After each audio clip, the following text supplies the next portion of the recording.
today we'll be talking about what ESG means in a business context.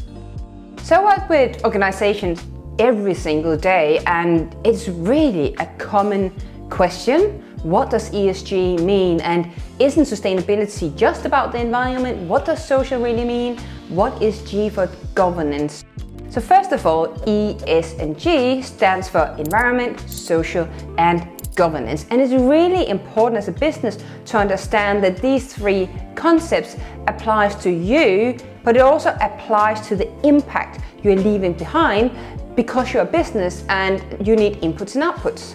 Starting out by looking at the environmental perspective, it really means we need to find ways of operating without impacting the environment or the planet in a negative way.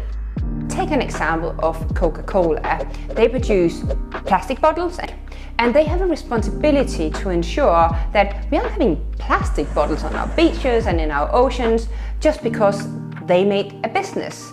So Coca-Cola, they're responsible from the impact they are having from cradle to grave. If we take the environmental perspective and we flip it around, then we're no longer looking at the impact we are leaving around us by driving our business. We're now looking at the environment we are creating within the business. And the most successful businesses, they really manage to embed this into their culture, into their operations, and into the way they're engaging with all of their stakeholders.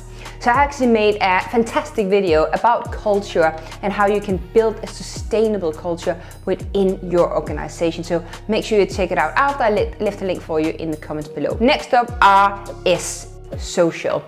Any organization, they need to focus on delivering social value. The way you can think about bringing this to life is by focusing on how you drive value to your community. How can your work to, for instance, eliminate poverty, work for peace and justice, equality, just to mention a few really relevant topics.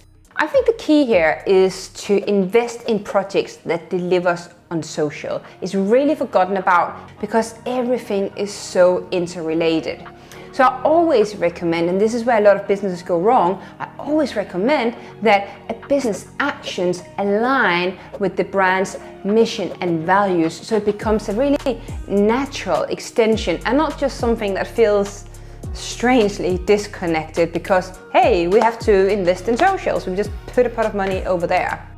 It is management of legal requirements and a way to create transparency for all stakeholders. I know that word transparency really freaks some businesses out. They're like, oh, transparency, do I have to tell everything? You have to tell a lot, so yes, just go with that transparency. It's also about having a clear process that helps to create consistency around the efforts. If you have any great way that your organization or an organization know about are providing social value, I actually love to hear about it in the comments below. Way too often I see companies cherry picking their courses because, hey, that happened to be convenient and maybe it even sounded a little cool in marketing.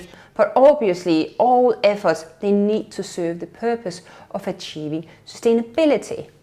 So what I find really exciting is that a good governance process can actually help alleviate some of the organization's issues and help the organization stay clear of greenwashing because they're proving a process. There are some amazing benefits that businesses are getting from really investing time, money, and resources into being an ESG first organization. So the first one is that ESG actually helps to future-proof an organization because a resilient business model, they can alleviate risks caused by climate change. So we're essentially becoming predictive around what could happen and making sure that we're preparing for that. The second benefit is attracting finance. So I think before COP26, I read a stat saying that something around 85% of investors and finance institutions, they want to see businesses proving that they're worth putting the money into. So having a strong ESG strategy that are documented in reporting, that really signals and prove that you're taking the right steps and you are worth investing money into. So for quite a long time, I underestimated this third point, which is becoming sustainable because it's a way of also attracting Generation Z and retaining talent. And it wasn't until a client made me aware, who was like, Jessie, I've got to stop you here. Like, this point is so important for us. We can see that we know that we're having questions that we didn't have 5 years ago around what are you doing for sustainability. So it's really high on the agenda. And there's also another stat, and that is that the second most visited company page, that's actually the sustainability section. So that could be two reasons for that. It can obviously be customers that are going in and seeing what options and what are you delivering, but it is also people that wants to potentially work for your organization that are seeing what are you doing. And I can see from our clients that this trend is really something that when they go in and track that metric, it's true. If your organization is struggling to build a successful ESG strategy into your business, don't hesitate to contact me on info@planet1.5 as you come up here on the screen, and I will make sure that one of my team members will be in contact. And just around now, a couple of my latest videos should be pinging up around me. Make sure you check them out, and I will see you there.